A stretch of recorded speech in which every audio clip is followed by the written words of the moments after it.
This is a conversation with Kimball Gallagher. He's a classical pianist, entrepreneur, and founder of 88 International, an organization that facilitates the promotion of classical music across the world. In this conversation, we discuss the purpose of music, using music as a catharsis, the analytical, technical, and creative skills that are required in classical music. We discuss inspirations, creativity, the role of the audience, salon culture, and also the differences between popular styles of classical music and composers. This is no time. If you like what you see, then do hit subscribe on YouTube, follow on Spotify, or rate 5 stars on Apple Podcasts. This project continues to be a labor of love, and there's a lot of labor, but also a lot of love. So if you'd like to see this project continue, then do consider making a donation on Patreon or on Anchor. If not through monetary channels, then do share the episodes that you like on social media platforms of your choice. Your support and engagement, it really goes a long way. You can also follow this channel on Instagram or Twitter, or follow me personally for some memes. And now, it's no time. Frédéric Chopin once said that Bach is an astronomer discovering the most marvelous stars. Beethoven challenges the universe. I only try to express the heart and soul of man. My first question for you, does music have a purpose? If no, then why not?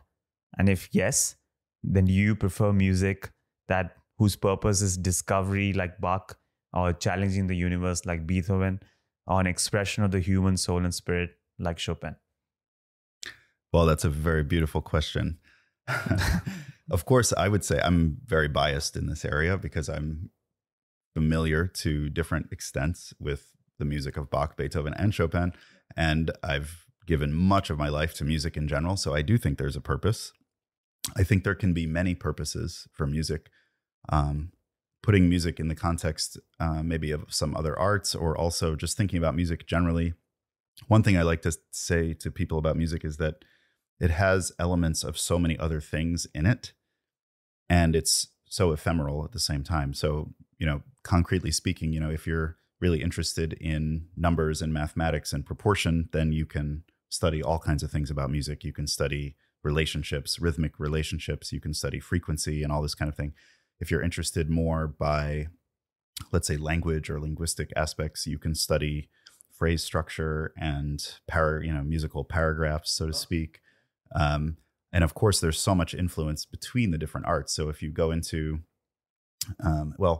Chopin was a little reticent about his influences, I guess, not totally reticent, but some composers, in other words, they'll make titles of pieces that explain where the inspiration comes from. So, maybe they read something, or I'm thinking of the composer Liszt, Dante Sonata, he reads this book and then he writes this piece, and it's like a clear connection.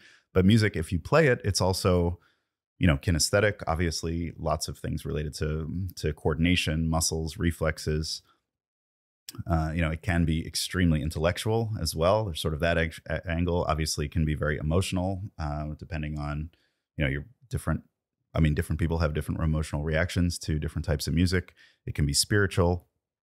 So, you can sort of it's philosophical, and I sort of have developed the conviction.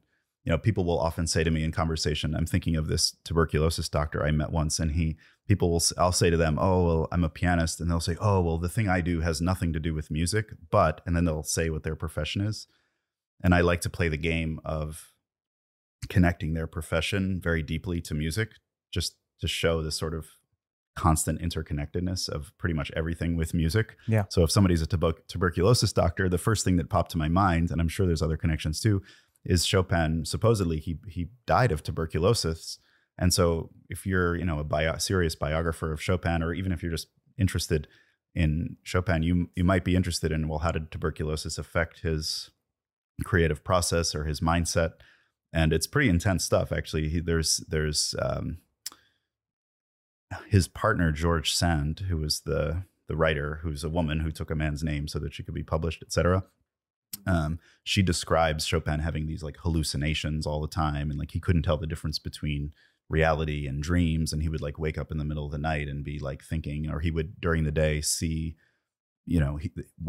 supposedly he would see, these images of people, and it's like it's really the tuberculosis that was sort of affecting his his perception, for example. So I guess all of that to say that I think, music can fuse all of these things. Pragmatically speaking, it brings a lot of people. It can bring a lot of people together, either physically in one space. You can connect people, of course, over time. The fact that it's 2022, and your question begins with a reference to Bach, who's hundreds of years old. There's a cute quote by one of his sons. He had many sons. He was prolific, I think, in many senses. But one of his sons said, I don't know, I think it was like 50 years after Bach had died or something like that. And his son said, even though some of my father's works are almost 50 years old, they're still very relevant for us today. And he's saying that, in the late 1700s or something like that. And, it's 250 years later, and it's like still kind of relevant to enough people. So I think that speaks to some of the purpose as well. Many purposes that you listed out. Yeah. I want to dive into all of them. Okay. So let's unpack it one by one. Sure. You mentioned Chopin, and he has been a major influence in your life. Of course, you first got into classical music because of your parents. Your father used to make you play one piece 10 times in a row, and if you got it wrong the 9th try, go back to square one. Too bad. Start all over again. I'm assuming partly because of that, you ended up giving up on classical music by the age of 10. You took up electric guitar in the confines of your room, and then Chopin dragged you back. In one of his letters, Chopin had written to a friend that it is dreadful when something weighs on your mind, not to have a soul to unburden yourself to. You know what I mean. I tell my piano the things I used to tell you. Back then and now, is music your form of journaling, of keeping a diary, of catharsis? Like Chopin, do you tell your piano what's on your mind? Do you talk to it like a friend?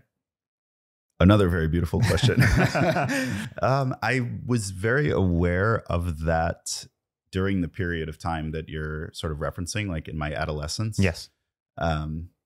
And I definitely felt, maybe at that age, we don't, many people, and maybe even today, not at all, have the tools to kind of sort through, your complicated, how you feel about something, or complicated emotions, or the difficult situations, or whatever the case may be. And I guess maybe that speaks to one of the purposes of music. At least for me, it did allow something like a journaling process. I don't think I was conscious of using it in that way at the time. It's not like I said to myself intentionally, oh, I will now go journal at the piano. But it was something that was happening naturally, all the time. It's like, why are you attracted to this piece of music? It's like, well, I'm sort of emotionally in sync with the music. That type of emotion appeals to me. I want to be able to, express that over and over and over again. And then as you're playing the piece, a lot of practicing, especially repetitive practicing, can be very meditative, I find. And it, just like basically any form of meditation that I'm familiar with, you have some kind of focal point, whether it's the breath, whether it's a sound. And as a result of this, of attempting to maintain sort of a constant focus on something that is, well, I won't say that it's not you exactly, but it's something it's not your thoughts. It's something else rather than your own thoughts. What is it? Well, in the case of in the case of like a breath-oriented meditation, in theory, you're not, well, in practice, hopefully also your focus is on the experience of the breath. And if you start, realizing that you're paying attention to some random thought, then very often the practice is like, no problem, just bring yourself back to the experience of the breath. It's the same thing with music. You can be practicing something 10 times in a row, or even just once. And halfway through the piece, you realize, oh, I stopped paying attention for some reason. And then, just listen. And when your focus is so much on listening, then when you do go back to your own thoughts, or I found this many times, they're somehow they've shifted, they've organized, they're collected. They might seem a little different after that. Maybe there's a cathartic element, like you mentioned. It's a mysterious kind of process. It's kind of like what happens if you sleep. You wake up in the morning and maybe you have a new idea that you wouldn't have thought of if you were sort of trying to come up with it or something like that. So yeah, I think the simple answer to your question is yes. We don't like simple answers on this show. I understand. Yeah, make them as complicated as you like. That's very interesting. Do you use music as a tool to think? Let's say if you were to solve a problem in life, do you just go and sit at the piano and you feel like you come out of it having solved the problem? I will say that in my adolescence, I think absolutely I did have that. Again, I'm not sure that it was intentional. Like, oh, I can't figure this out. Let me go play piano for a while and see. But it was something I was, in fact, using that in that way. Whereas now, this is something you have to kind of refresh almost constantly. Like, how do you maintain fascination with the music that you're playing over and over again as you get older and older?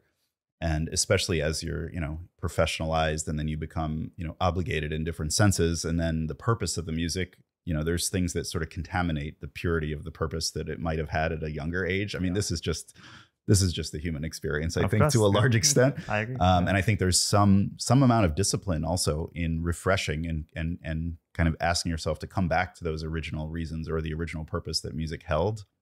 Of course, it can also develop and evolve and everything, but not to treat it in a, purely, a purely commercial way, or it's not necessary, or a just totally pragmatic or totally professional way. It's sort of not as, it's not well. I find that when I sink into that myself, if practicing becomes a chore, if I'm not really looking forward to the next, performance or something like that,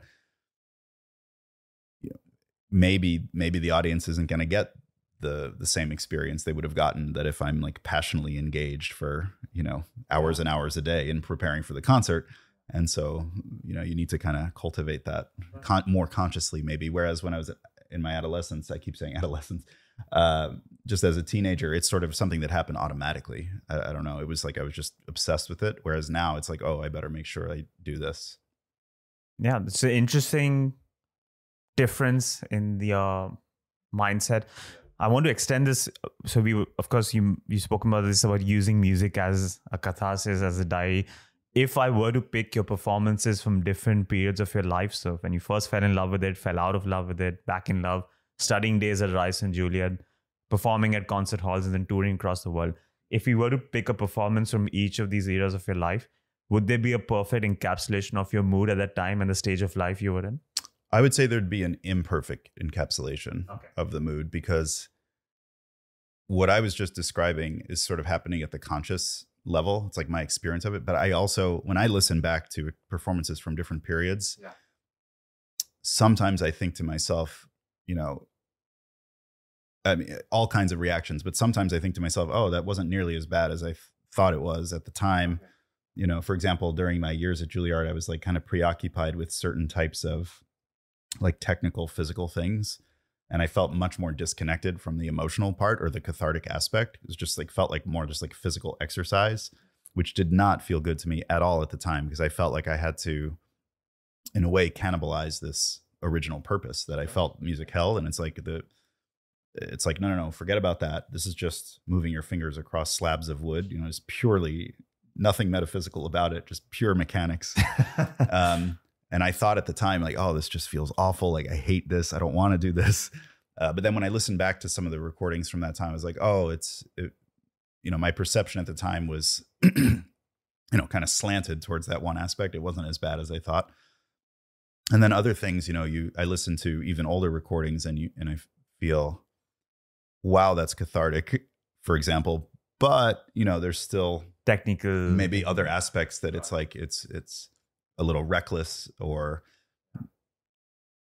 but these are things I think also when you have different performances, there's no way that one performance can encapsulate every possible quality. You cannot be like impulsive and meditative at the exact same time. I mean, understanding those words in the normal sense. I don't think you can be like wild and passionate and then also, absolutely tranquil at the exact same moment in time. Yeah, there is a conflict there. Yeah. Yeah. And so it's good if different periods have different points of view, I think. Let's dive into one of the other purposes you mentioned. So you spoke about the technical aspect, the analytical aspect, the maths involved in it. When you were in your freshman year at Rice University, you majored in piano, and it's a natural complement, computer science. Exactly. Because as you do, right? Yes. I feel you're the perfect person to ask this question. Did you find any similarities between good music and good code? Did you find that good code has a rhythm, a beat, flow, or a cadence to it, just like good music? And did you also find any similarities between the creative process of writing music and writing good code?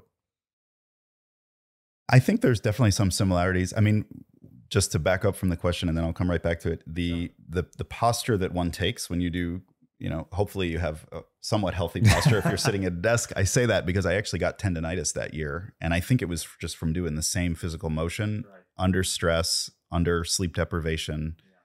If you're doing 4 hours of cathartic piano playing, and then you have to deprive yourself of sleep to work on coding something, it's like you get into all kinds of micro adjustments of the hand and the wrist and the back and the neck. And, of course, a lot of people have had like carpal tunnel syndrome, moving the mouse around and all that kind of thing. So I got like plunged deep into that. So that's one very, very big similarity. Just simple position that you're in, the use of the hands. They're both exquisitely detailed. I think code is even less forgiving than music. One parenthesis in the wrong place and you could have pages of code that don't work because this one parenthesis or one semicolon is, not positioned correctly. Can you extend that to one note that went out of? Yeah, so exactly. So, I mean, it depends which note. I mean, one never wants to play wrong notes, but there are wrong notes that are much worse than others. Definitely, right? So, for example, if you have the Blue Danube melody and I'm playing this piece, I do not want to play a wrong melody note because everyone's going to know. You just disrupt the whole experience. On the other hand, if I have, the accompanying part of the music has often many notes in it, and it's just a harmony. If I strike 1 or 2 or 3 or even 10 wrong notes in there, probably I know how to adjust it. It's soft enough. It's blended in with other notes. Chances are people won't even be aware of it at all. It's not that important. You also don't want to play wrong bass notes because that's kind of like, it's kind of like having the pillar of the house in the wrong place. You really need the support from the bass and the melody. So I kind of have that. It's kind of like a rule, like thou shalt not play wrong notes in the bass and the melody. But if I could play a zillion wrong notes in the middle and quote unquote get away with it. Yeah, but code is less forgiving. You're right. I think so. I think so because yeah, maybe you run your program and it works, but then the next time it doesn't work, and then it's like, wait, what's wrong? And then you have to spend hours looking through, like, oh, there it is. Story of my and then life. You change that, and then you go back. But I kind of got weeded out. Those were the days of. I mean, I got weeded out of the. When I say weeded out, I mean we had the hard. When it got into object-oriented programming, yeah. I was interested in it, but I didn't have the time because that's where I had to make the choice. So I grew up with like Pascal and BASIC and Scheme and languages like that, and I really enjoyed it. And I did think there was something of I mean, it's the creative process, which I think applies to any creation. Was it a similar mental space you were in the creative process of writing code versus writing music, or they're different? I think there's an aspect that's similar. I do think that when I composed music, I mean, there's different compositional processes, and composers debate this all the time. There's those that think you need to start with like a conceptual framework. I think when I compose, it more comes from an intuitive or emotional space. I'm just kind of waiting at the very beginning for some kind of inspiration to strike, some kind of either like a very specific emotional feeling that may be sort of interesting because it's combining 2 emotions or something that's like, I want to capture that. What's the exact sound or chord or harmony that I like? I want to use that harmony a lot in this piece of music. So then I'll keep coming back to that. And then you sort of like allow that to be absorbed into your system. Like, okay, what kind of melody can work over that? It's like this type of processes.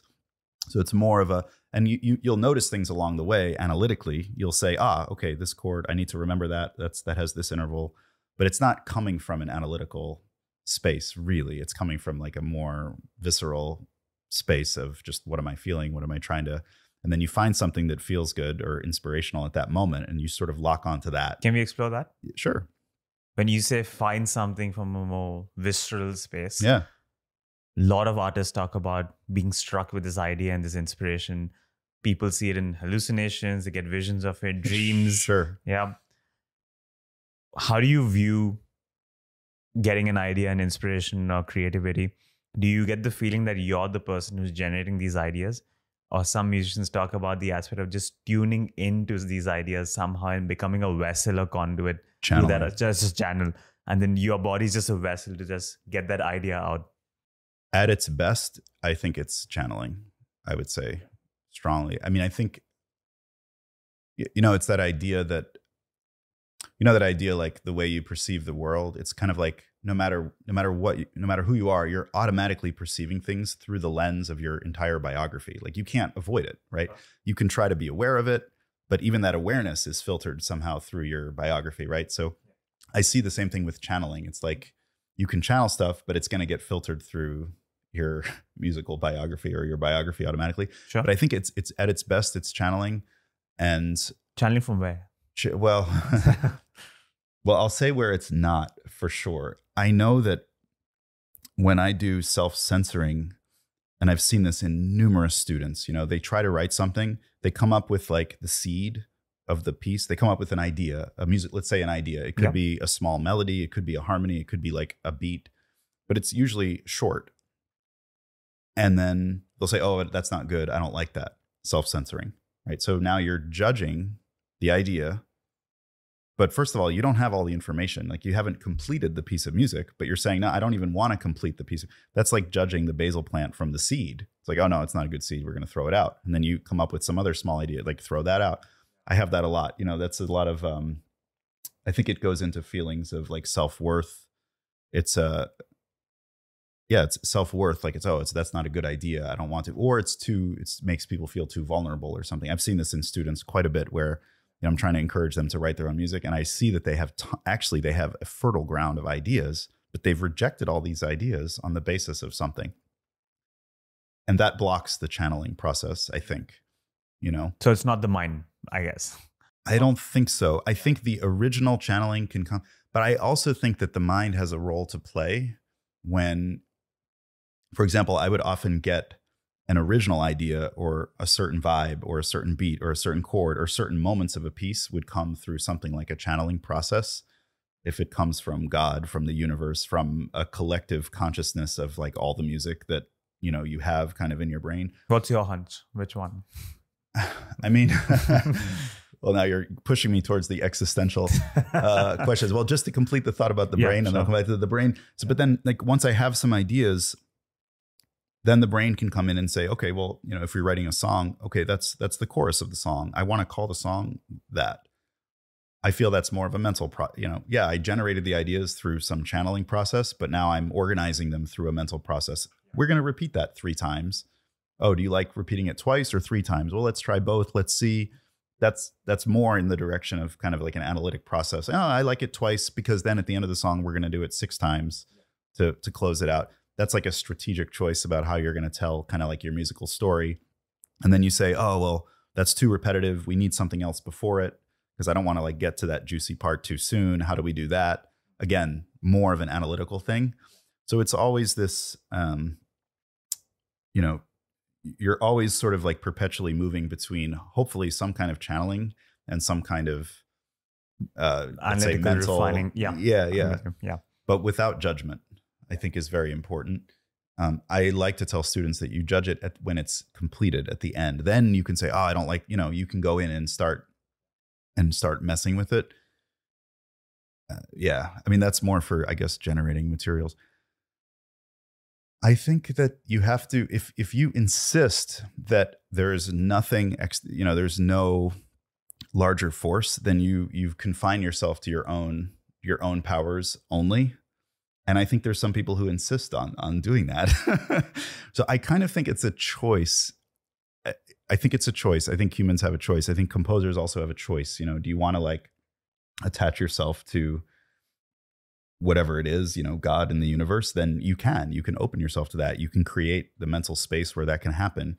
And you can allow those energies to flow through you. You can see where they go. You can also be disciplined about it. You can be undisciplined about it too. I mean, there's composers, they just go on and on and on and on and on. And they think maybe people that like them think they're channeling, but other people's like, oh my God, it's going on 5 times longer than it needs to. You know what I mean? Maybe that's a lack of analysis. Maybe it's too much channeling. I don't know. But I also think there's people who insist, the real, I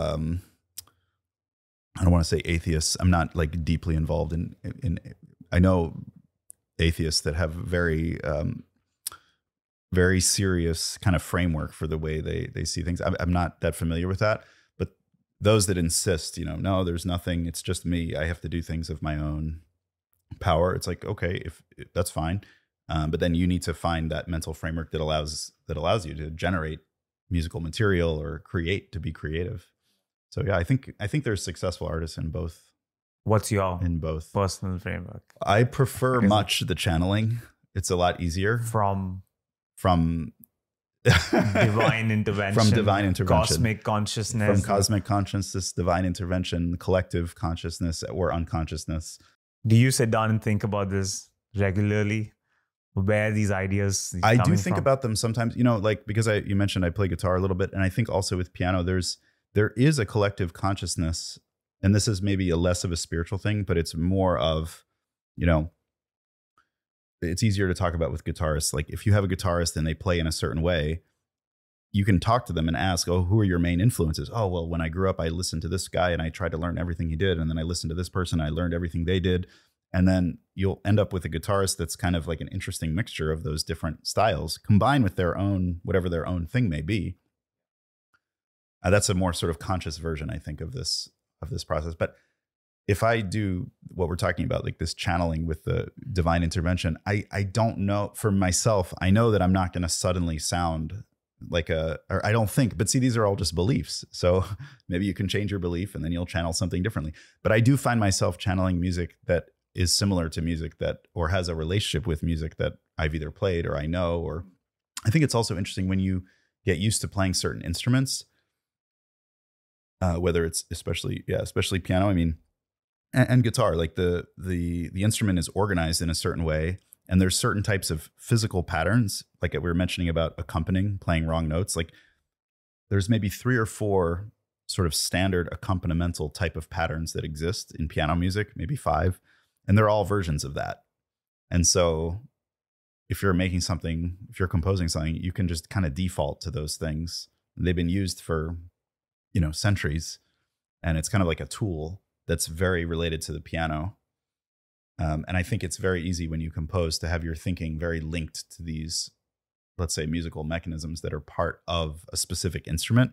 But if I go to the guitar, well, that has a different spatial organization and the notes are organized a little differently. And, it's physically different. And so I'm using different kind of whatever neurons. And so I'm thinking music, and it affects how you think musically as well.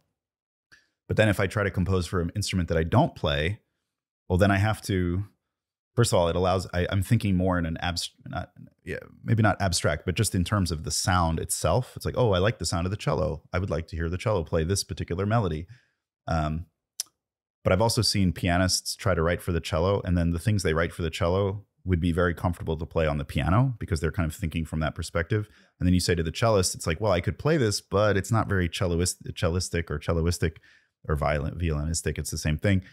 Same kind of concept, like giving something, or you'll give it to a wind player and they're like, well, I need some place to take a breath, right? You didn't give me that. Or same thing with vocalists, there's certain natural ways that somebody would sing something. And if you sort of impose the way things work on a piano on a vocalist, they might have a very difficult time. So you need to understand how those instruments work.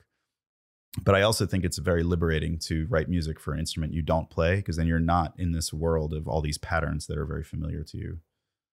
So that's also can be an interesting experiment.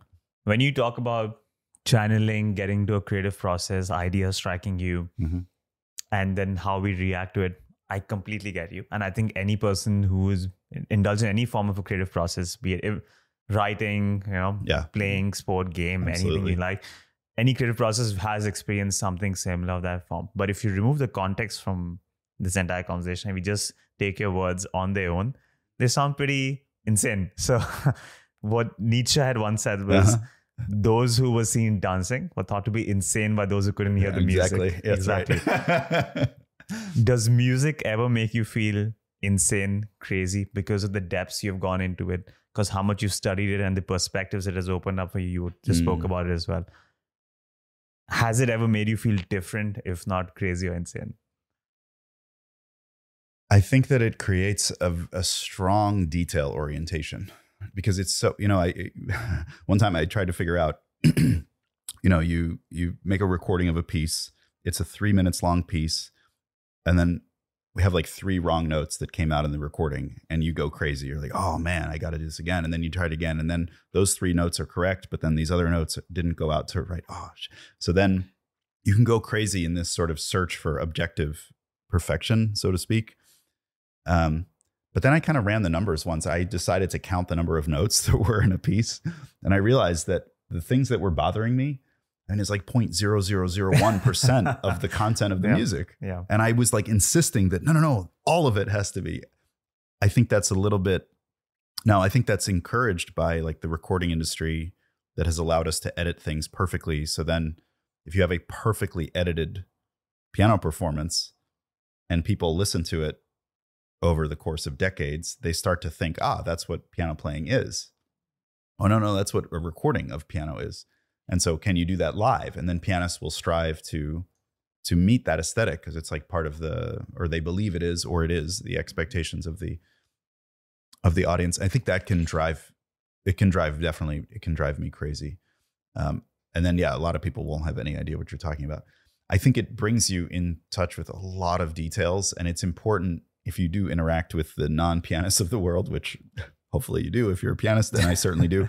Then I have to remind myself that, my level of detail, what for me is a normal, and I think this could apply to a computer scientist too, or an accountant, anyone who has no margin for error when it comes to minutia. That's not necessarily the only way to view things, Yeah. So that's the thing that popped to mind when you said that. So I get into arguments with people like, no, this is a mess. And they think it's totally fine. And to me, it's a disaster because I'm looking at all these details, and then we get the details organized and they're like, well, it looks pretty much the same to me. And I'm like, are you kidding? It's so much better. Of course. Yeah. Let's dive deeper and deeper into classical music. Sure. There's a Stoic saying about audiences. A few is enough for me, so is one, and so is none.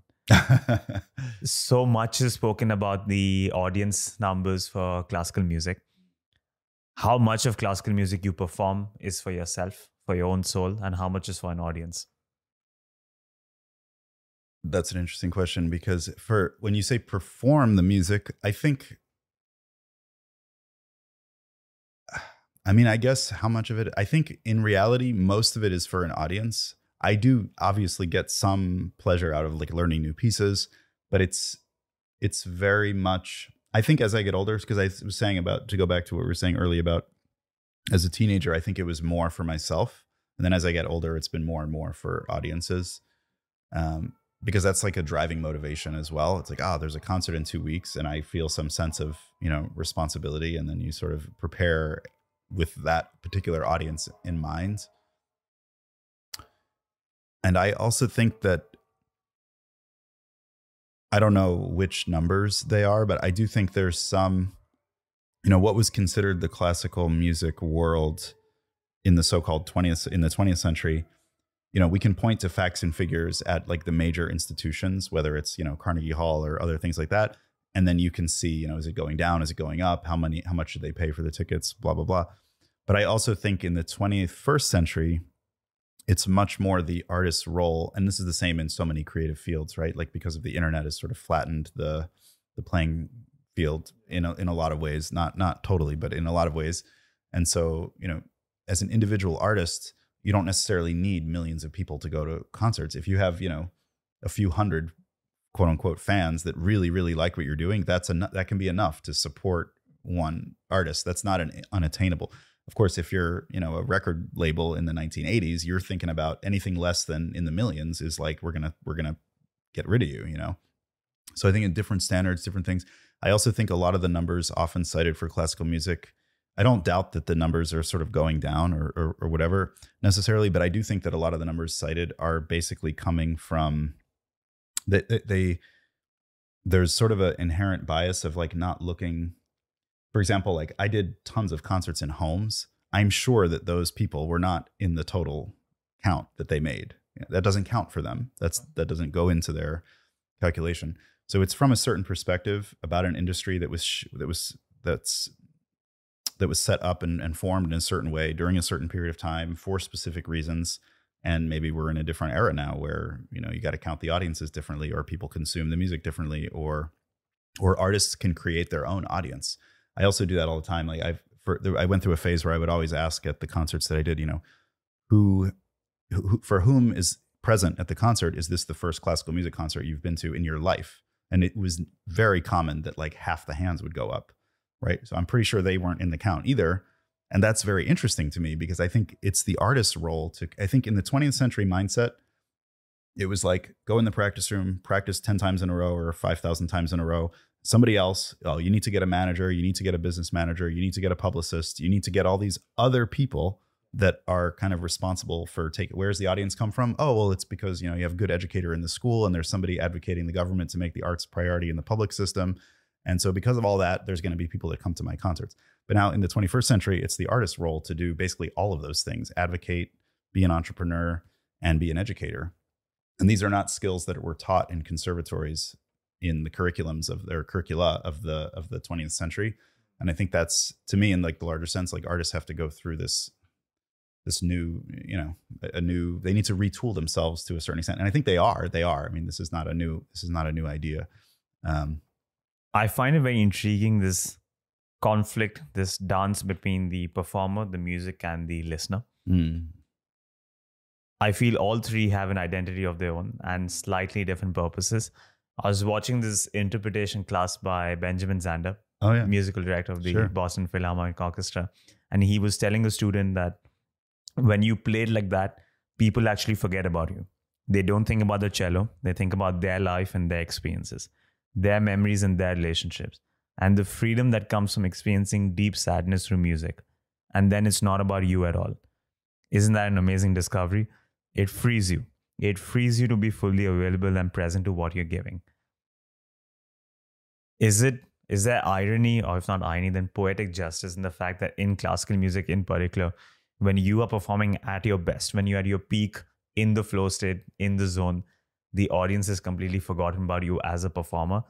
Is that a goal you're striving for? And do you take pride in the fact that the day you've reached your mastery is the day they actually forget about you, or is there some wistfulness attached to that? For me, that's definitely an ideal to strive for.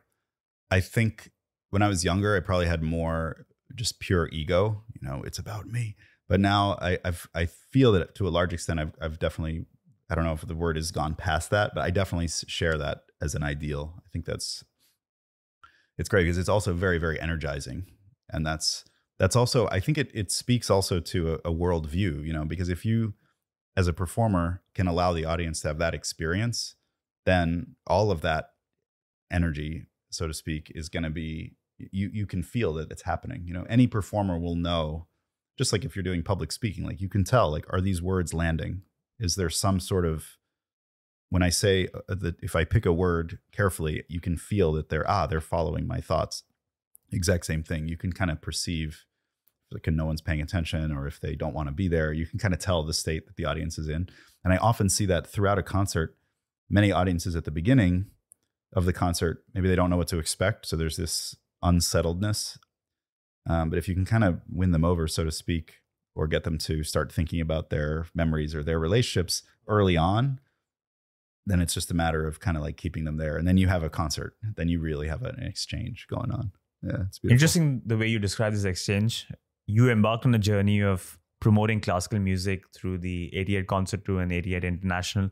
And one of the objectives was to revive classical music through Salon Culture. So let's start with the simplest, silliest question possible. What is Salon Culture? Well, the Salon Culture, I think, to me, it's just simple. It's a simple idea. It's just people gather to experience some kind of, I think of it as art, but it could be just an intellectual topic. It doesn't have to be art. It's just people gathering in usually a private space, but it doesn't have to be private. It could be public or quasi-public, for the sake of that thing, the art, the intellectual idea, or something like that. Apart from being physically smaller and intimate, do you feel a difference in the way you perform the same piece in a large concert hall versus a smaller gathering? Do you think it takes on a life of its own? Have you sensed it not just being received differently, but just the way you play it and the way it's being put out there being different just because of the fact that it's a more intimate setting? I feel that it is, because for me, when it's in an intimate setting, I feel that I'm playing, yes, there's a group, but I'm aware of the individuals. I see their faces every time you stand up. And, because also I would also speak a little bit about the music usually, or have question and answer with a small group. So you get to know the people.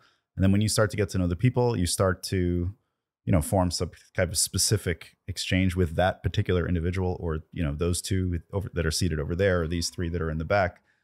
Whereas in a large theater, it's so much more of a collective thing. And it just feels slightly less personal. There's just so many more people. And so it's hard. It's just a little bit more challenging for me to kind of direct the energy, if you know what I mean. Yeah. And it's kind of analogous to, I don't know, for me, if somebody says, oh, tell me what happened to, how was your day? My answer will depend largely on to whom I'm speaking. Of course, might leave certain things out if you're not as close to the person. It's all that. It's that same kind of, I think of it as the same dynamic translated into like a concert setting. If you see the person, you kind of feel like you know them a little bit, at least then you can play and understand how to connect with them, or you have some intuition about it at least. How important is this two-way street? Because conventional concert halls, arenas, stadiums, rock concerts. Yeah. Sure, there is that feedback loop because a good performer is tuned into how the audience is reacting and trying to adapt to it. But there is this glass wall. There is a stage. Yeah. Performers are there. The further up you are, you're not going to feel like connect. Exactly. It is going to be more reactionary. Yeah. In a more intimate setting, there's a clearly integrated two-way street. There's a channel of communication going through. How important do you think is that for music and performances? Well, I think for classical music, for solo piano classical music, I find it to be very important. So I really like that. I like to work with it and try different things about, how do you set up the relationship with the audience? There's performers that don't want to speak at all, and they have one type of relationship. There's others that like to speak. Of course, it depends what you say. If we're talking about orchestral music, then it's a little harder to have that in a salon just because it's a much larger scale of the music. Yeah. And I think different musics are ideal maybe in different settings. Yeah, I think that's a simple answer. So, I mean, the relationship with the audience may differ depending on those settings and depending on the type of music as well. Relationship with the audience might differ depending on the setting. Let's expand that. Sure. You've performed at multiple venues across the world, iconic venues, Carnegie Hall, Mecca of classical music, right, all the way to Cairo Opera House, National Recital Hall in Taiwan. You've performed in India, Afghanistan, Pakistan, Tunisia, Myanmar, Antarctica as well. Yeah. Is there a venue that stands out from your memory that had a presence so overpowering? And that could be the general feel of the place, the history of the place, the structure, the way it was laid out, or maybe the audience as well. And is there a venue that had a presence so overpowering that you felt it influenced your performance very strongly, that when you look back in hindsight, that it surprised you? So two answers. One is that the venue will almost always really make an influence because the acoustics are so different from venue to venue. And with piano, one concrete example is, for example, if you perform in like a church or something like that has a lot of ambience, a lot of echo, then you will use, for example, much less pedal, the right sustaining pedal on the piano. If you're in a very dry space that doesn't have much echo at all, you may use much more than you usually do. That's just one aspect. And that might affect also how fast you play, because if there's a lot of echo, you probably take slightly slower speeds, tempi. And, it also depends on the quality of the sound of the instrument. So all of those things always go into affecting. I think your question is not necessarily directly that. For venues, I'm trying to think about a venue that left you starstruck or like so influential. Yeah, I mean, there's so many very beautiful venues. There's a stunning, you mentioned Egypt, so I thought there's the Cairo House in Egypt, but there's also the Opera House. There's the Opera House in Cairo, but there's also the Opera House in Alexandria. Stunningly beautiful venue. There were very few people at the concert. I also went to the Library of Alexandria, played there as well, founded by Archimedes, I think, something like that. My history is also whoever founded the first library in Egypt. Those two definitely stand out. There's a venue in Tunisia I've played many times. It's a Roman Colosseum. It's in the city of El Jem, and it's similar to the Colosseum in Rome, but smaller. But the preservation is even more. It's even more well preserved than the one in Rome. And so you're playing in this like gigantic Roman theater. The ambience is amazing. The sort of late night summer feeling of the Mediterranean is very poignant. The sound quality is a little tricky. You have to use microphones. But that venue definitely strikes you. And there's other Roman theaters like that throughout Tunisia. Did it influence the way you performed? Did you feel like your piece had taken on a different identity? To a certain extent, not. It's a mixed bag there because that's a spectacular venue where the sound is not that great. But the whole experience of it is spectacular because it's just visually spectacular. Trying to think if there's other examples. There's so many examples. If something comes to mind, I'll tell you. Those are the ones that you stand can out email me later. Yeah, not to put you on the spot. Yeah, don't worry. Just beautiful theaters, beautiful homes, also beautiful homes. But it really, I think the reason I started the answer with the piano is because for pianists, for violin, this is a very obvious thing, but if you're a violinist, you take your violin with you. So then you just have to adjust to the acoustics. But if you're a pianist, the majority of pianists do not take their piano with them.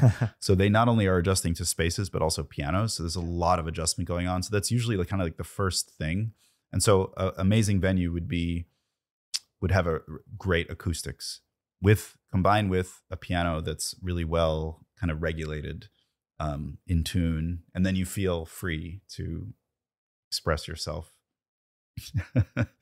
And so that aspect is very important. And you never know when you're going to come across those. You'll be in theaters and they will have mediocre acoustics and the piano won't be in good shape, but you can also be in a private home and it has impeccable piano, really well taken care of. And the technician just came yesterday and they went through all the keys, and then the acoustics are also wonderful as well. So yeah.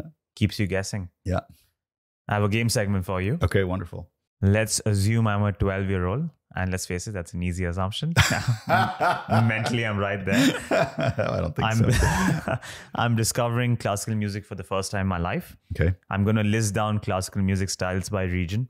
And I would love it if you can tell me the defining qualities or the main traits of each of these styles. Usually, I put a time limit of a minute or less for each answer, but it's not a hard limit. You can go longer if the answer deserves it. Okay. And when I say defining qualities, it could be the context out of which they're born, the history behind it. It could be the message they're trying to purvey, the technical skills involved, the instruments. Are we ready to go? Ready. Let's go then. First one, Russian classical music.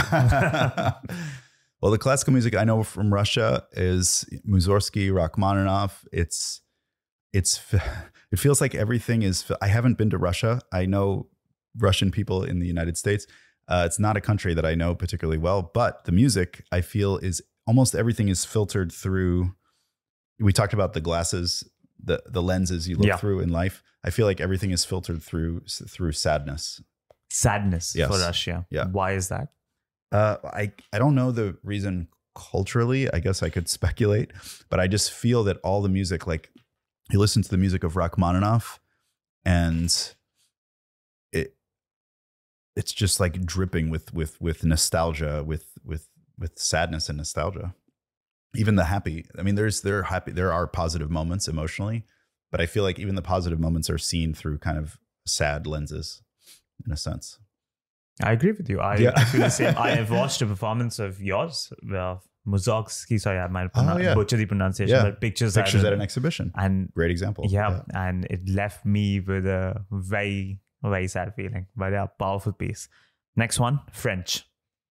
Oh, French is interesting because when you say French classical music, the first composer I think of is Debussy and Ravel. I feel like they're sort of quintessentially French. But Debussy was famous for being influenced by the gamelan orchestra from Indonesia. And in classical music, Debussy is also known as a composer who,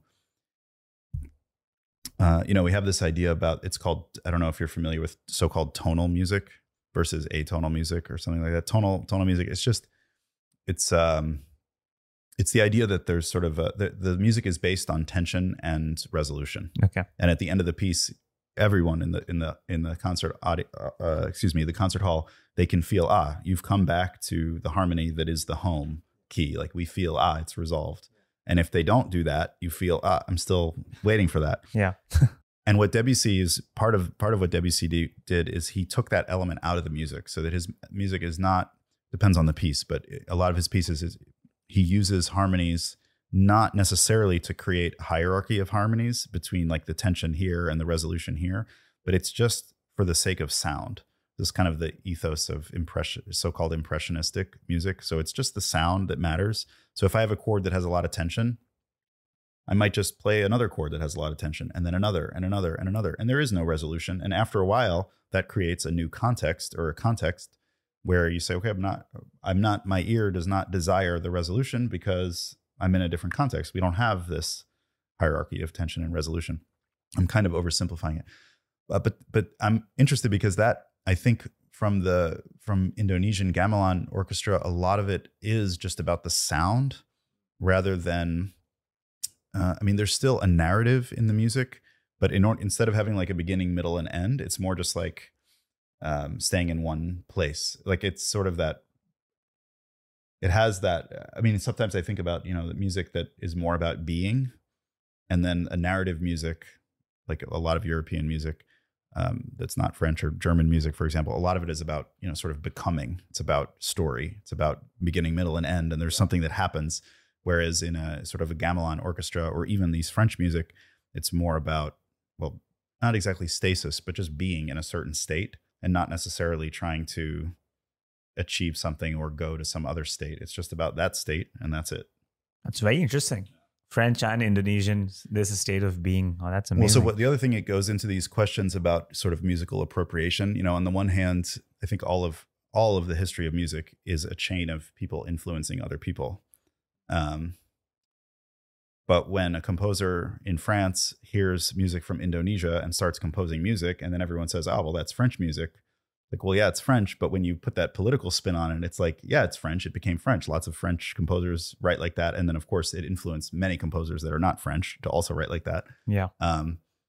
But where's the source? Like, where do you sort of start your story? Maybe that's Indonesian aesthetic that's now being presented as a French aesthetic. I say that to be provocative, but I think that's. I don't want hate mail coming in. I know. People from France are not going to send me emails. I'm going to forward it to you. I know. That's fine. I'll take responsibility.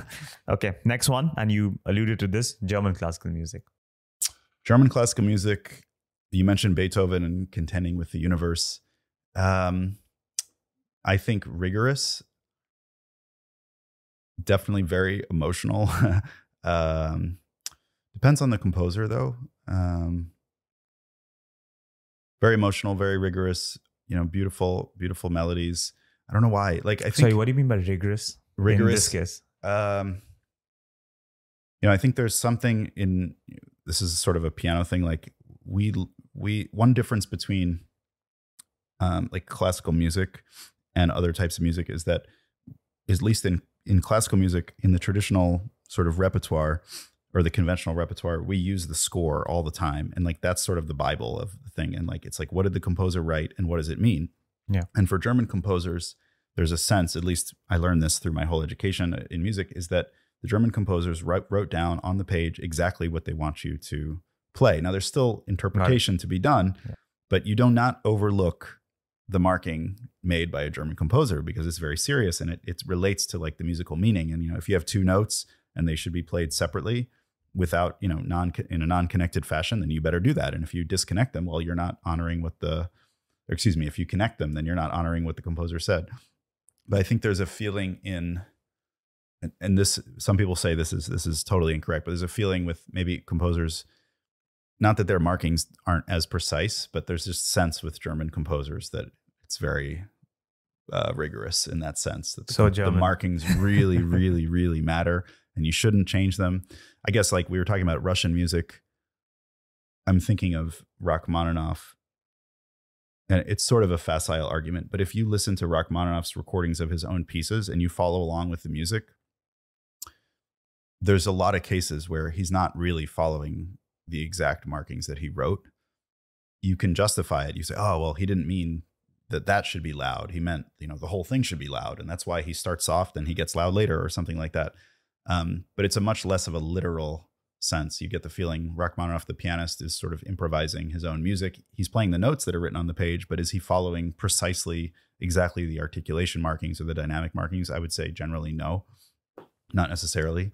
Not that he never follows them, but that there's a lot of cases where he's not really following them. It's the same thing for modification of speed, tempo, like there's this whole idea in classical music of rubato, like the idea that you don't actually have an absolutely steady tempo. You can slow down, you can speed up. And not all those things would be indicated in the music. So you have to kind of understand the style. And Rachmaninoff does a lot of that with his own music that's not indicated in the score. It's very interesting. The Ben Zander video that I was watching, he actually spoke about this, about the tempo that Beethoven had put for one of his pieces. People actually don't follow his tempo because they think it's too fast. But he played it exactly the tempo Beethoven wanted because his interpretation was that he wanted it to be played at this tempo. Quite rigorous, very German. Yeah. Next one, Carnatic classical music. Carnatic. Yeah. Let's see. To be very honest, I think I don't really know South Indian music. I know North Indian classical music. And is it okay if I respond to North Indian classical That's my music? next one. Oh, okay. Yeah. I can't really speak to the difference. My experience with Indian classical music is the North Indian one. The North Indian one with North Indian classical music is with the composer, two composers. I'm trying to remember the whole context of this. So there's two composers, Rina Ismail and Michael Harrison, and they both composed pieces for me to play on a tour in India. And one of them is more making reference to, if I'm not mistaken, a song that was famous in some Bollywood production. I'm not sure exactly which one. And then the other is just a raga from North Indian. And so I would say it's more, but Michael Harrison, this composer, he took the raga, and most of the Indian classical music I know, it's more towards the being than the becoming, to use that framework. It's more about, a certain rag has a vibe, it has a feeling, it's for a certain part of the day even. And it's just about that mood. And the energy level may rise, it may fall, it may be more rhythmic at times and less rhythmic at times, but it's always in the confines of that particular mood. You would not have like a sharp contrast to a totally different mood within a North Indian classical. How do you view the raga framework? It's a bit different from the Western styles. Yeah, I mean, it's not my native, I really, really enjoyed, playing that music. And I like it because it's so specific to a specific mood. It's like the raga, I'm using the word mood. I don't know if that's the best way, but I feel like each raga has, it's not just the scale, it's the order that the notes come as well. There's certain melodic fragments that are very typical of that particular scale or raga. And that leads to this mood. So to me, it's just very entrenched in this idea of just being, just to keep you to riffing on that. Yeah. Yeah. Last one. More meditative. British classical music. British classical music. Oh man, putting me on the spot. I haven't played that much of it. There's a few composers that come to mind, like Benjamin Britten and Vaughan Williams. Trying to think of beautiful music. I think of Vaughan Williams as very beautiful, kind of tranquil. These are all cliches, though. I don't know. Cliches are fine. Yeah. Extra points for cliches, actually. Extra points for cliches. The more cliches. Yeah, non-offensive, understated. Non-offensive, understated. That's polite. Can I also add actually our bonus one? But you can skip it if you like. Sure. Persian classical music. Have you come across Persian classical music? I mean, I know because the influences go into North Indian. I'm not sure into Tunisian as well, but they are quite pervasive. I mean, I did go to Afghanistan 3 times, and there's a lot of relationship between, and there were people from. I met musicians also from Afghanistan, also from Iran in Afghanistan, and trying to think of a way to characterize it. I mean, to me, it's similar in my experience to what I experienced with Indian classical music, but even freer. Like the improvisations they would do. I would ask the Afghan musicians which what scale should I use for the improvisation? Which raga should I use or whatever? They're like, oh yeah, just do whatever. You just listen. That's it. Like they weren't delving into they didn't hand me a piece of paper with stuff to follow. Just like, just go, you know. There's a lot of beauty in simplicity. Absolutely, sure. yeah. I have a bonus question for you. Okay, fantastic. And feel free to not stick to the time limit. Not that we have been imposing it strictly, but I think this answer does deserve more time. Okay. How would you create a similar summary or a gist between the three classical music eras? So Baroque, classical, and Romantic. Well, if I can add a sort of a fourth era, everything after Romantic. Well, I think to work backwards, I think in the modern era, we'll call it now, because usually the Romantic era, like the historians would say that the Romantic era ended, I don't know, anywhere between 1880 and 1930. And, you know, because there's some of the Russian composers we were talking about, like Rachmaninoff, they're writing music that's very much a romantic music in the 19 teens and 20s. Debussy was writing things that were not really romantic anymore, like impressionistic, and that's sort of on the pathway to this modern era. But I think today, I think there's so many different types of music that are accepted. So as a composer, you can write almost anything you want, but then the music will also carry with it some signal about how it should be listened to. In other words, I could write a piece that sounds very romantic. It uses the musical language from the Romantic era, and it sort of signals to the audience, like, that's my intention, like that's the framework that I'm in. But I could also write something, you know, and there were American composers like these so-called minimalist composers, like Philip Glass or something like that. And they're more of it has more in common maybe with an Indian raga. Not saying that it is one, but it has in common with it. It's more about repetitive gestures, like lulling you into this meditative thing. And you can write music like that now, and then people know, oh, yeah, it's like influenced by that. That's the more modern style. Yeah. What would be the Baroque and the classical style? So I think I think that's the modern era, many styles. So then for Baroque style, I mean, the way I think of it is like, the way I try to think about it, how do you say? I mean, Baroque style is known for its ornamentation, right? So the piece of paper, the music will have like some musical phrases on it, and then you, the performer, are supposed to go back.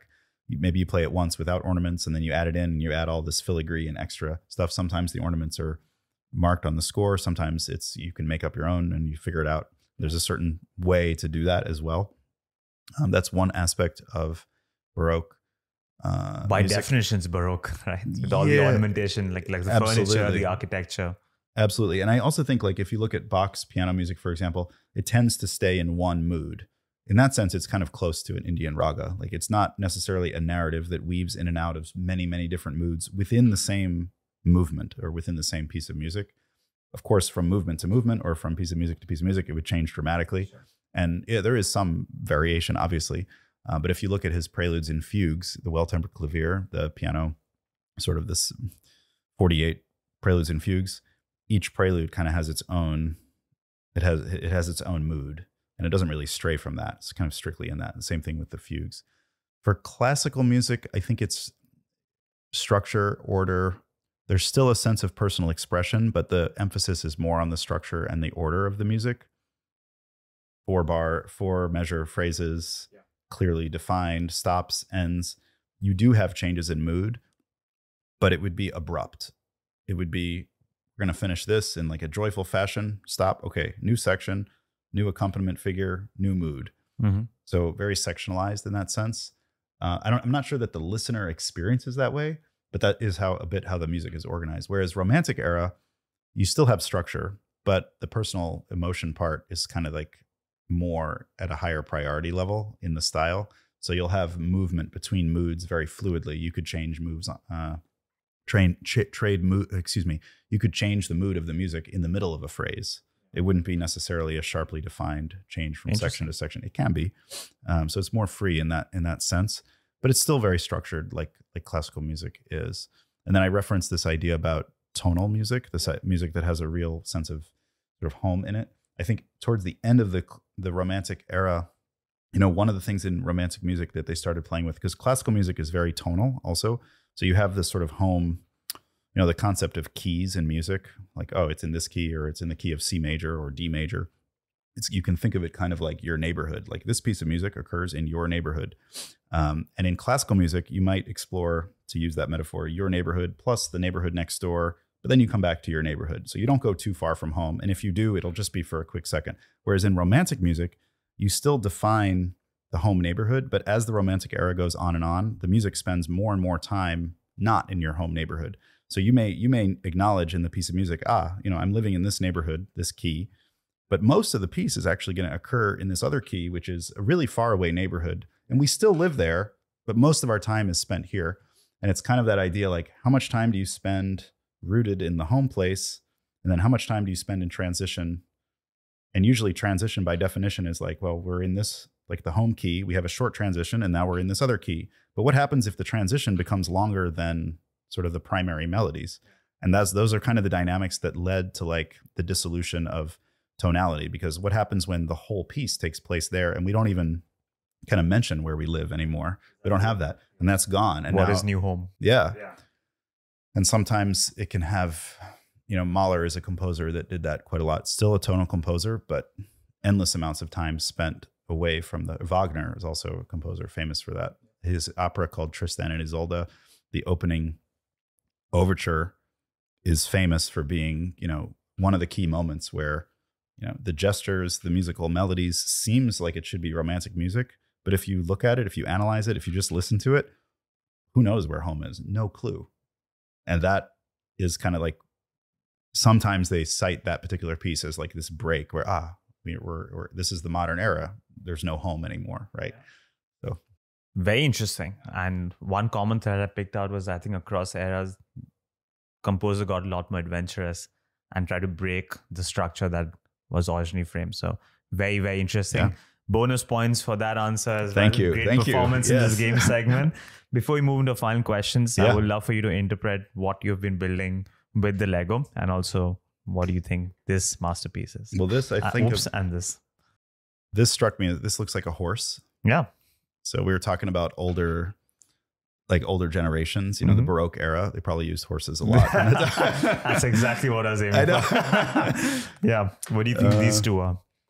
So this looked like the Roman columns from those Roman Colosseums I was talking about. In Tunisia. That's what I'm thinking about. Okay. But this looks like an airport, what's it called? The tower that like watches out for the airplanes. Oh yeah, the control tower. Yeah, the top of it kind of looks like that. A Colosseum with the control tower. Yeah, so it's again combining these different. So it's a fusion. Eras. Yeah. And your masterpiece. Now my masterpiece, I think of it as just, it's very simple-minded. I was just like, give me all the blocks that have the same size. Yeah. And then when I first looked at this one, I thought it was the same. And then I realized it had that curve on it. And I was like, oh, that doesn't fit my intention, but I left it there anyway. Yeah. And then we have this, I don't know. What's your interpretation? It's all your on your podcast, I'll let you know my interpretation. Oh, I see. Okay. Yeah. What do you think the final shape is? I mean, it's sort of like a piano. Yeah. Black and white notes, but then it has the gray in it. So I'm not sure how that fits. It's an aging piano. It's an aging piano. It's very hard for me to interpret my own. Like with yours, I have no problem giving an interpretation that. With my own, I'm paralyzed. I don't know. so much context coming into it, but I like it. It's a fusion of multiple different styles. You also stuck with what you initially considered a mistake, but you made it a part of your performance. Right. Good reflection of classical music and the improvisation. Thank you. There you go. Perfect symbolism. Couldn't ask for better. Let's move into our final questions. Sure. What are some books, movies, or people that have strongly influenced in your life? Book, movies, and people. Well, people, there's a lot of people. There's a lot of pianists and piano teachers that have strongly influenced me. Should I just rattle off a list, or do you want me to focus? We'll keep it to non-music for this question because I have a music-specific one. Okay. That's a different one. Coming up. Yeah. So books, music, and people. Oh, sorry. In music, it could be non-classical music. Books, non-classical music. Yeah. For non-classical music, I listen to a lot in my life of progressive rock, Scandinavian progressive rock in particular, and metal, heavy metal. Very interesting. Yeah. So I got into like Guns N' Roses, I would say, had a profound impact. Profound, because the level of, I was raised sort of like in just because I was sort of raised in like this Catholic kind of framework. My mother was actually Mennonite Catholic, but it's this like these older traditional, and so much attention is given to you have to behave in a certain way that meets the expectations of insert incredibly long list of people, right? Yeah. Guns N' Roses is the exact opposite of that. It's not even that they would even go out of their way to say, we don't care what you think. It's such a part of who they are. They just don't care. Maybe they do care, but that's the attitude that they project. This is like in the Appetite for Destruction album, all the core albums that they did. And that sense of freedom, I think, belongs in so many musical styles. This sense of like, we don't care what you think. We're not trying to like conform to, like, our intention is not to conform, right? So if you know this, even if we're talking about Baroque music, if I play the piece, my intention should not be to conform to the style. I should have absorbed the style so well that I'm not trying to conform. I know the style and I play with a certain freedom. And it's like this freedom, sense of freedom. And what that means could be different things in different styles, but the sense of it, the feeling of it, I absorbed a lot of that from Guns N' Roses in general. Sense of freedom, huge impact. I completely agree with you, and I can see the influence classical music might have had on them. Can't say for sure, but what they did with November Rain, a song like that, incredible. Sure. And the kind of improvisational nature of Sweet Child of Mine at the end, it was quite beautiful. And the adolescent attitudes they have, like totally not all care. Part of it. This trail of destruction behind them. I met a guy once in Peru, and he had presented the band, and he was a huge fan. But he mentioned, and this has been cited very often, like the band, or maybe it was Axl Rose. And I love Axl Rose as an artist. I've never met him in person, but they said, they would show up late to the next concert, or they have to pay like the fines, like to go fly through the airspace later. And it's like, $15,000 here, $25,000 fine here, just paying fine. And then they would like play the concerts late at night, which violated like the city codes. They pay fines for that. They just didn't care. They're just doing what they want to do. That's so good. I'm not advocating that type of behavior, but there are kids watching. I think there's something to be be absorbed from that. Something to be absorbed, especially for us Catholics. Yeah, or us those that are lapsed Catholics, I should say. I love it. Yeah. Guns N' Roses. Okay, let's make it musical inspiration. So, if you woke up tomorrow and you found out that all memory of classical music has been erased from people's memories. The loss of which one composition would be the greatest loss, and why? One greatest composition. Very tall order to pick only one composition. Intentionally difficult question. Well, resorting to cliches again, I do think Beethoven's Ninth Symphony is so often used as, it's used in events where like they can't think of any other piece and it has to be that. It's challenging. It's long. It has this like message of joy and hope and brotherhood and sisterhood and all that. So I would say that's the first piece that comes to mind. It's just like this epic masterpiece. There's a lot of it. I probably wouldn't choose a very short piece of music to isolate, just because if you can only pick one, kind of want to have more. So I would pick the Beethoven Ninth Symphony. That would be the one that I think would be the good reflection of. Yeah, no, I think that's my like Catholic boy answer. That's like what I should say kind of thing. So I think that. What do I actually think? I don't know. See, the other thing is if you only had one, you got to listen to it over and over again. So I want something that has rich, diversity within the work. I think any of Beethoven's symphonies could be. I'm going to go with Beethoven's Ninth Symphony. Ninth Symphony, answer locked in. Yeah. Extra points for the cliche. Okay, I want to go back to Benjamin Zander again. He said, my responsibility as a composer was to awaken possibility in people. You know how to do it. You look at their eyes. If their eyes are shining, you're doing it. Which modern day composer makes your eyes shine today? Who do you think is one of the greatest modern day composers alive? Modern day composers for classical music. Classical music. Yeah, actually, I would name a few of my friends actually who are not incredibly famous classical composers. There's a close friend of mine named Juan Chaoque. He's originally from Peru, but he lives in the U.S. Fantastic composer, incredible output, just sheer quantity of music, and the quality of all of it is excellent. There's a very interesting composer in Tunisia named Souheil Guesmi. We just recorded one of his pieces. It's a song cycle, and it uses some traditional Tunisian elements, such as the Tunisian flute, which is called the nai, N-A-Y. And it also uses words and poetry that are in the Tunisian language. It's kind of considered a dialect of Arabic by many. But it also includes saxophone and piano, and it's called a song cycle, which is a very European kind of format. It's like a series of songs. But the composer inserted seven total movements. 3 of them are songs, and 4 of them are just instrumental, piano and saxophone. So it has sort of some jazzy elements. It has these like very Tunisian elements, but it's all sort of in this like European format. And there's also moments of improvisation, incredibly beautiful, and a very, very interesting melding of these different influences. I don't want to use the word fusion. That's sort of like the go-to people. I start to describe it like, oh, it's fusion.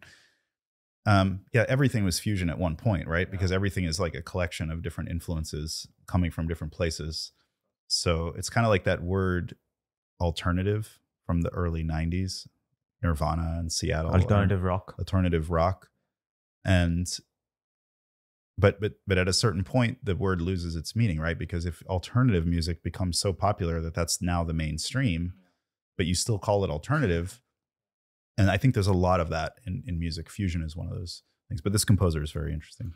We spoke about the modern day composers, greatest composer in history of all time. Greatest composer in history. I think we have to define what we mean by, I think Bach is the one that comes to mind immediately. I wouldn't say he's my favorite composer, but greatest in history.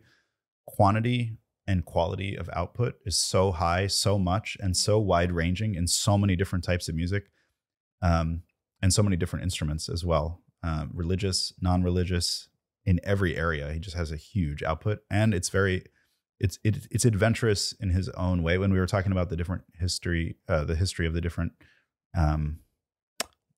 eras of music, adventurousness, like in other words, I still think Baroque composers still can be very adventurous. It's just that their adventurousness may they may be adventurous in a different way than a late Romantic composer would be. Although Bach himself also explored sort of these non-tonal things in some cases. I would say Bach, but I think, I would probably not say Chopin, because Chopin's output was limited almost, not entirely, but almost exclusively to piano only.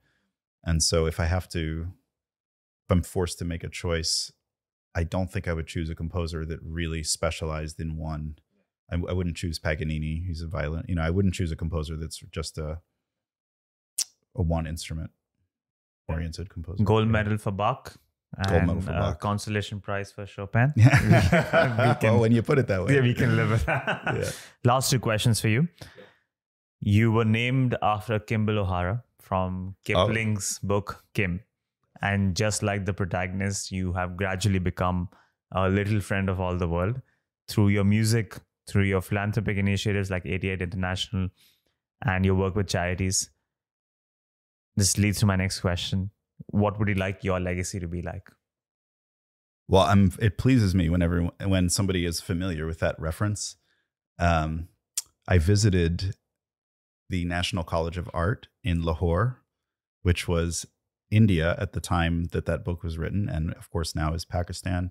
And I was standing in the room with the director of this college, the university, and behind him, I didn't realize this. I should have known this since the book Kim takes place in Lahore, but I didn't know it. And behind him, I see this painting of a man, and it says at the bottom, John Lockwood Kipling.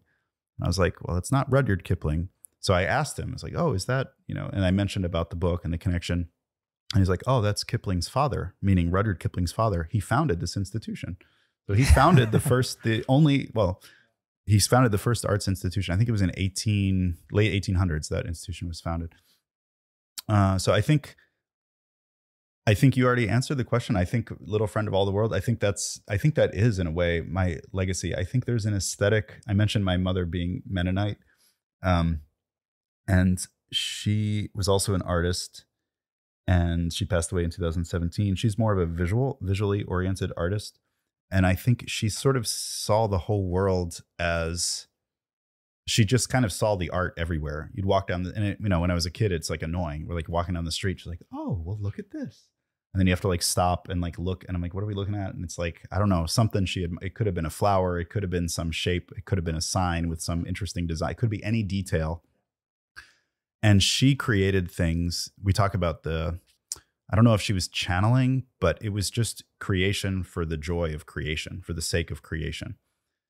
And the Mennonites, I don't know, just for the listeners who may not know the Mennonites, a lot of Mennonites they're like Swiss German. They came to the US in like the 1820s. A lot of them are potato farmers, historically, traditionally very closed, like religious kind of, no one went to school past 8th grade. They got to work on the farm, this kind of thing. But my mom was like one of the first ones in her family to go to college. And she, I would say, has a almost completely non-materialistic view of the world, not interested in hierarchy, not interested in power, not impressed by prestige, nothing like that. She only cared about like, is there something creative or artistic in this? If there is, I'm interested. Doesn't matter. So I think that is and she was the same way with people as well.